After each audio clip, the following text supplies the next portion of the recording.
on moving on. All can make it In life, you got to get focused. keep on moving, Sky is the limit. You got to get there, keep moving, keep marching on. You can make it In life, you got to get focused. keep on moving, Sky is the limit. You got to get there, keep moving, keep marching on. Keep on moving. Keep moving, keep marching on.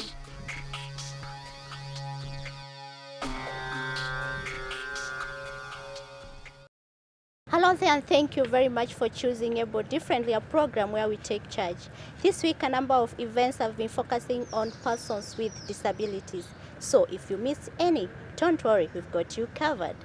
Our crew attended most of the events, and today's episode is focusing on them. I am John Murioki. I'm Ruth Mweni. Welcome. Keep moving, keep marching on. Since 2014, Kenya has marked the Rare Disease Day with an aim of providing information about the rare condition. Our reporter attended the event and compiled the following report for you. Take a look. Rare Disease Day is an awareness campaign. In Kenya, the first ever was marked in 2014 with the help of Step by Stones Association. Today we are raising awareness, we are bringing people together, people from the rare community together. We are celebrating our different rare diseases and basically acknowledging that as few as we are, we exist and the world needs to know that there are rare conditions.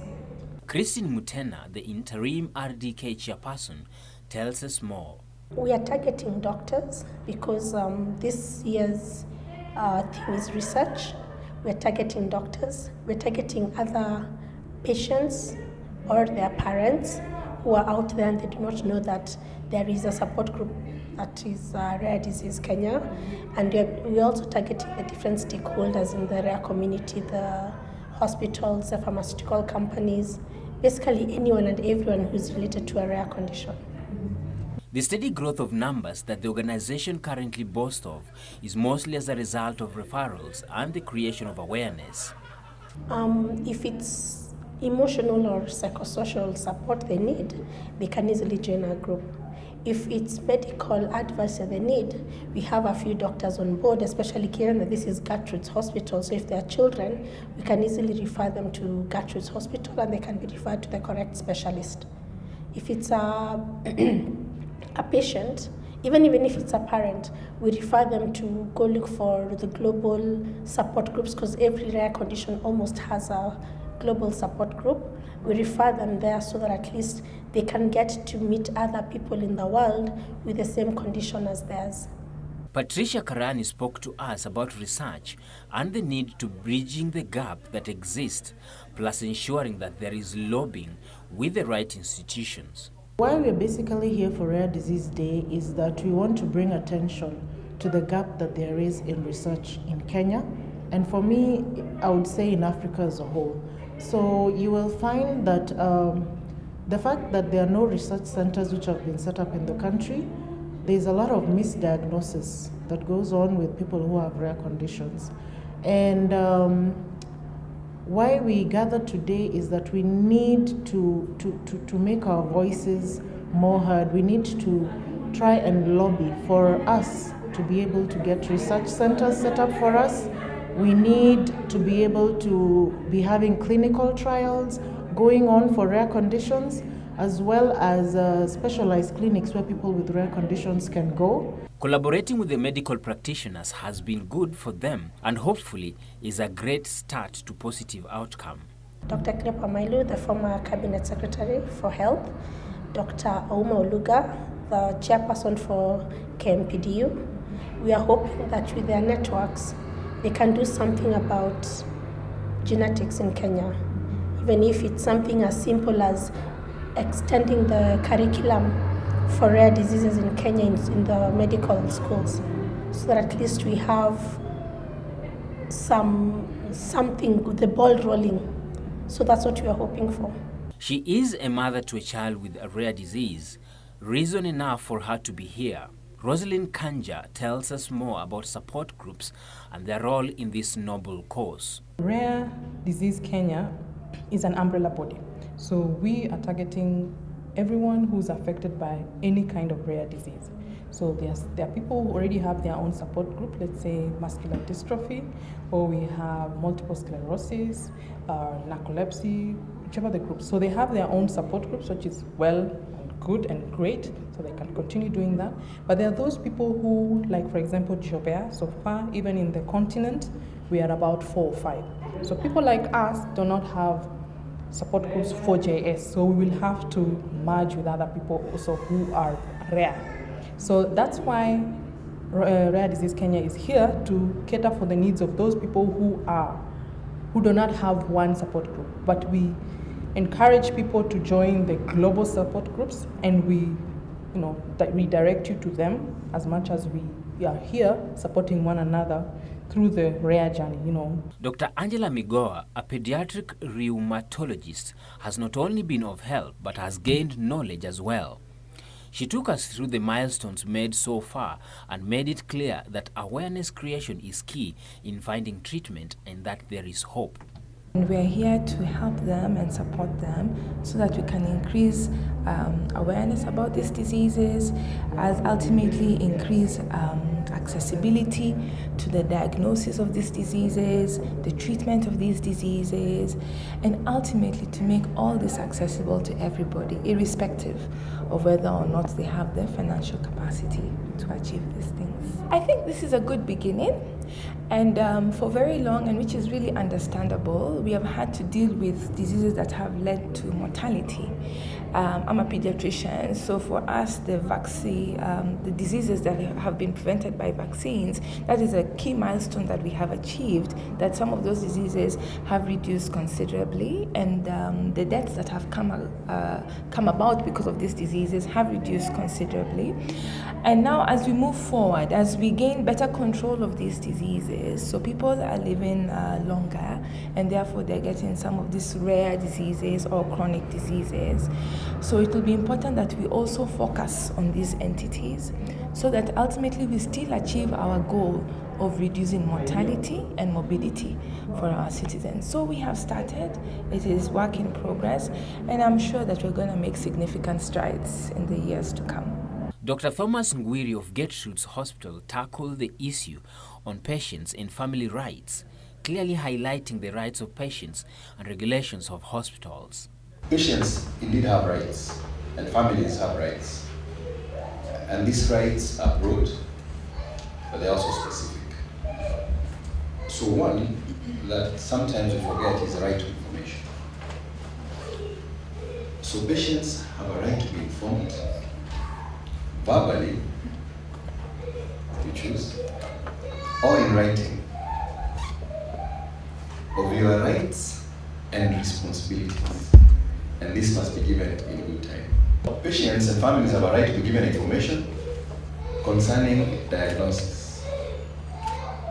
Okay. Concerning the planned treatment and the expected outcomes. Dr. Migoa also highlighted the ratio of doctor to patient in our country, which largely contributes to the challenges faced by doctors. Patients and families have a right to be asked to give written, specific, informed consent for identified treatment and procedures, which means there's certain groups of treatments and procedures for which you must give a specific consent. Dr. Laura Musambai is not only a medical practitioner, but was also diagnosed with multiple sclerosis at age 15. Her story was quite encouraging. I was diagnosed when I was 14, going on 15. I was in high school. I had worked really hard to go to a national school. Those days when national schools were national schools. And suddenly I had to change because one day I woke up and I was paralyzed from my waist downwards. And my parents didn't know what to do. We didn't know what condition this is. So I was taken to hospital. And after a battery of tests, my doctor says, yeah, well, we don't know what it is, but, we'll follow it up and just observe and see what happens. 3 years later, I had to transfer schools to a day school. 3 years later, I had a repeat episode, and after much deliberation with my doctor, then we found out that I had multiple sclerosis. The thing about having a rare disease within the tropics or anywhere in the world is the factor of not knowing. You don't know what you're dealing with. If you have an enemy with an amorphous shape or shadow, you don't know what to hit. You don't know, are you going to die tomorrow? Are you going to be alive? Do you plan your life? Do you not give up? What do you do? And that is the struggle that most people with rare diseases have. We take a short break. We'll be right back. Don't go too far. Keep moving, keep marching on. Keep moving, keep marching on. Welcome back. And if you've just joined us, then you are watching Able Differently, a program like no other. Remember to send us a text to 22162, starting with capital AD. Action for Children with Disabilities this week launched a project to advance the rights of inclusive education for learners with diverse disabilities. Take a look. Education is up to Form 4. There is no specialization, but in the new curriculum.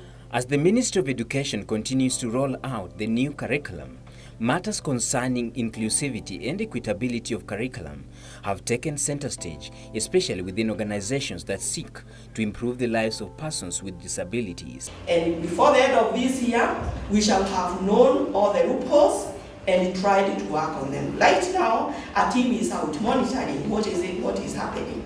Special needs is sitting squarely in the middle of the curriculum reform. And the reason why we are saying that is that we have put our antennas all out to ensure that what we can do as a curriculum center for learners with special needs, we actually are able to do it. Action for Children with Disabilities, whose work revolves around education, health, and social protection of children with disabilities, has rolled out a project to engage the Kenya Institute of Curriculum Development in ensuring the exercise is inclusive. Kenya is in the process of developing and implementing a new curriculum, and we thought that this is the right time for us to work with the Kenya Institute of Curriculum Development to actually ensure that the curriculum that is being developed recognizes the right to inclusive education for learners with special needs. So we are doing that together with the KICD, and so far I can say that the process is going on very well, because we've just had the first field visit to collect information about the piloting of the curriculum. Although KICD has an entire department set aside for special need education, they need to involve Action for Children with Disabilities, which is a network that brings together a wide range of organizations working together to build an inclusive society for children with disabilities, was important. In that class, the aptitude of children is different. Then there is no reason why we should say that we want to equate the aptitude of learners with special needs on the same level with regular learners, so that we are saying the mark for passing is 50% for all learners. I think for the first time, the process of curriculum development has been very consultative, and it has actually recognized that inclusive education is the best approach for learners with special needs. This does not mean that special needs education is not a good approach, but the curriculum just appreciates the fact that currently it's important to also embrace inclusive education.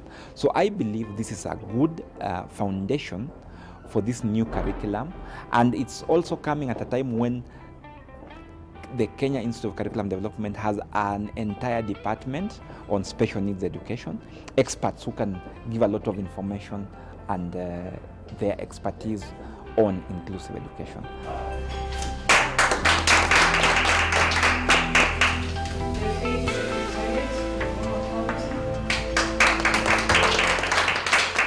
Together, These institutions have identified the counties where the first project is going to be rolled out. We will be visiting special needs schools to interview learners, teachers, parents, and other education stakeholders on what their feel is like as they interact with the new curriculum that is being piloted.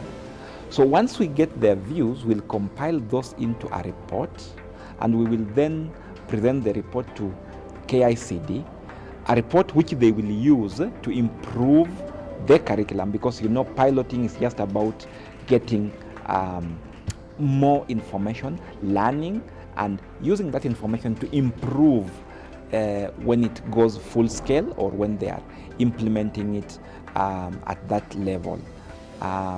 Then the second thing that this project is focused on is that we will then also use this report to inform and influence other policies or practices that the Ministry of Education is currently undertaking.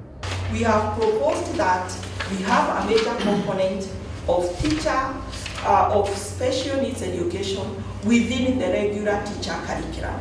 Why are we saying this? So that every teacher who comes out of college, they have a know-how of how to handle or how to deal with learners with special needs in an inclusive setting. While the program champions for an inclusive curriculum that will eventually help children with disabilities achieve their dreams through education, the team is still grappling with a few challenges. There are many gaps around funding, because KICD would like to do much more. For example, go out and talk to parents about this new curriculum, talk to stakeholders about this new curriculum, make presentations so that people understand what it is, but they don't have those resources. So generally speaking, this project is good, but it's getting us to learn a lot more about the gaps and the need for other stakeholders to come on board, so that as we roll out this curriculum, everybody understands it, and even those people in the special needs sector know that it is the right time to make those contributions, so that the curriculum that we have is well structured, well founded, well resourced, and it should be a curriculum that is able to address the needs of all learners, including learners with special needs. For now, the team hopes that through the project, they will hold the government accountable for the level of inclusivity of implementation of Basic Education Curriculum Framework 2017. As the world celebrated International Women's Day, Kenya National Deaf Women Peace Network converged at the Holy Family Basilica to celebrate milestones deaf women have achieved in Kenya. Take a look. 8th March is normally the International Women's Day, and this year saw a number of organizations come out to celebrate the day in style.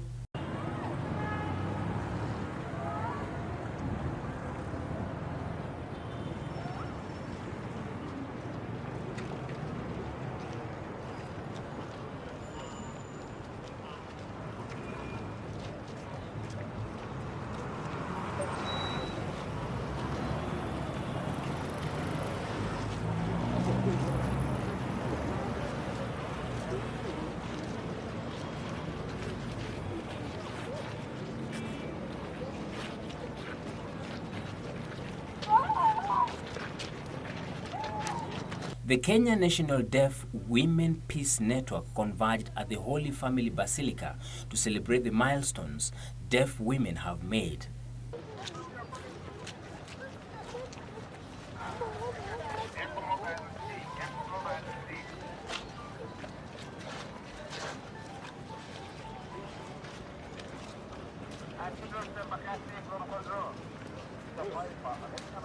Kenya National Deaf Women Peace Network was started some years back, and they have been articulating issues to do with the rights of deaf women in Kenya, as Josephine explains.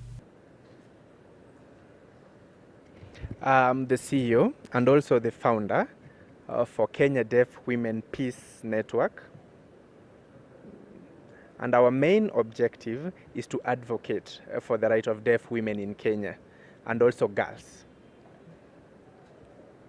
So we want to see the life of the deaf women and girls to become better, and also we to be recognized and mainstreamed in the society with other women. However, it has not been an easy ride for the fact that they are women who are deaf.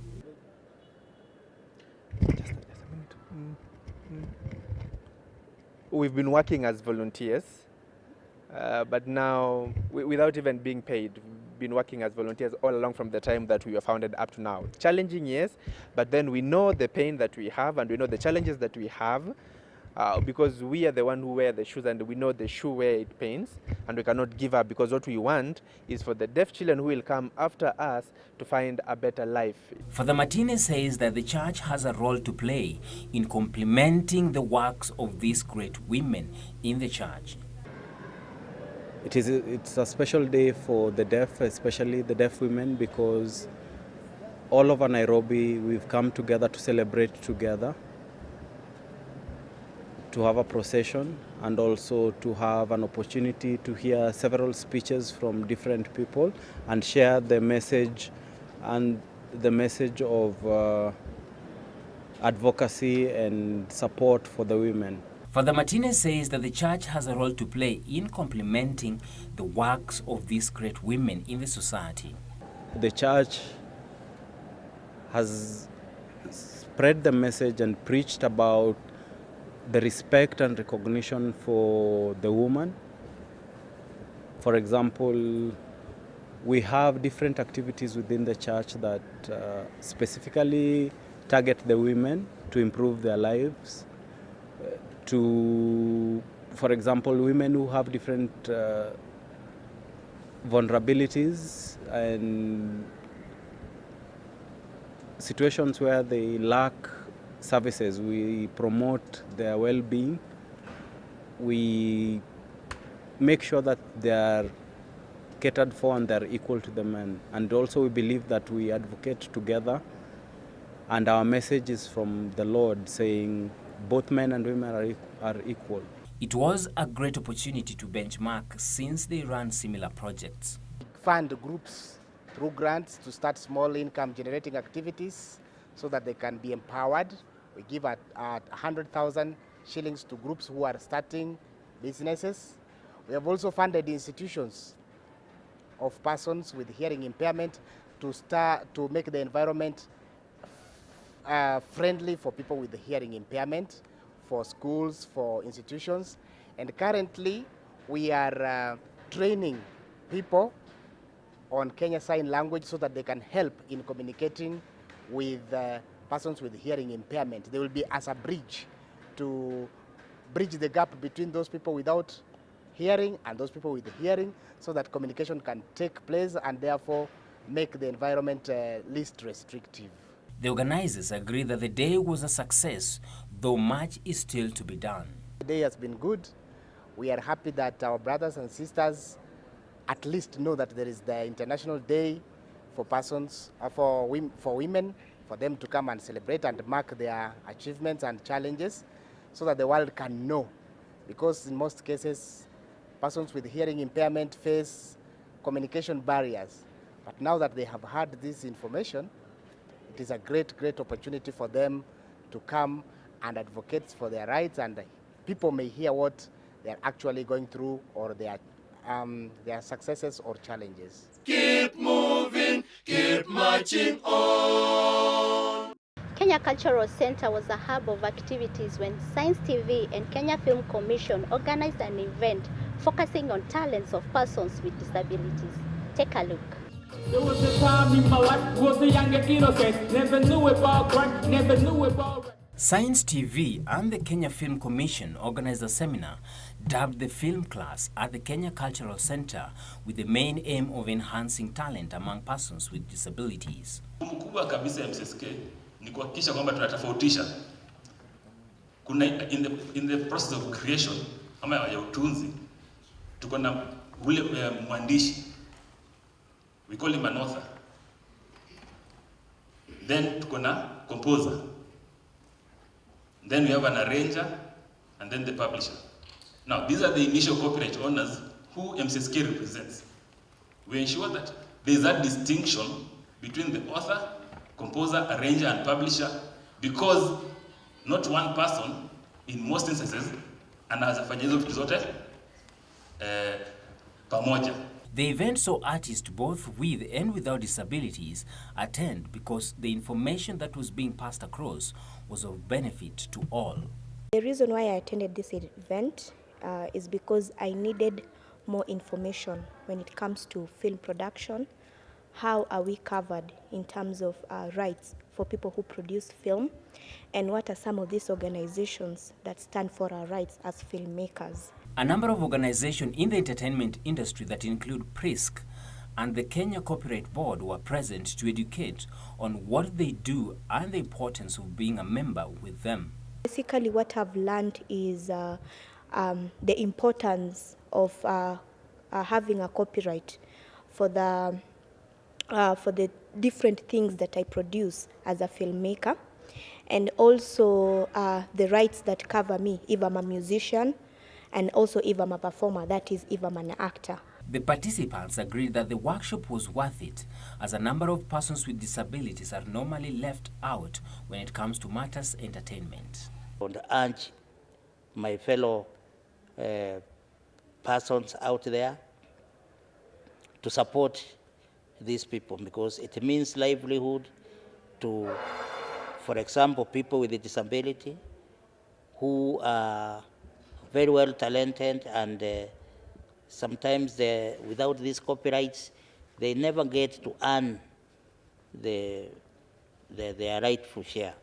We have got musicians, great musicians. If I can be allowed to name like Mary Atieno, she's a very good musician, and recently we read that she's not even getting her worth of the music through the copyrights and whatever. That's all we had for you today. See you again next week in the same program. You can also interact with us on our SMS line, that is 22162, starting with capital AD. I've been your host, Ruth Mweni. And I am John Muriuki. Bye-bye. Ikufikie mami, juu ya mgambo ikilia. Kuna jambo uamuzi uliofanya dadi, ulikuwa wa busara kwako, ukisema hujazoea upweke hai. Ila dadi ulinitia kitanzi mwanao kwetu nyumbani.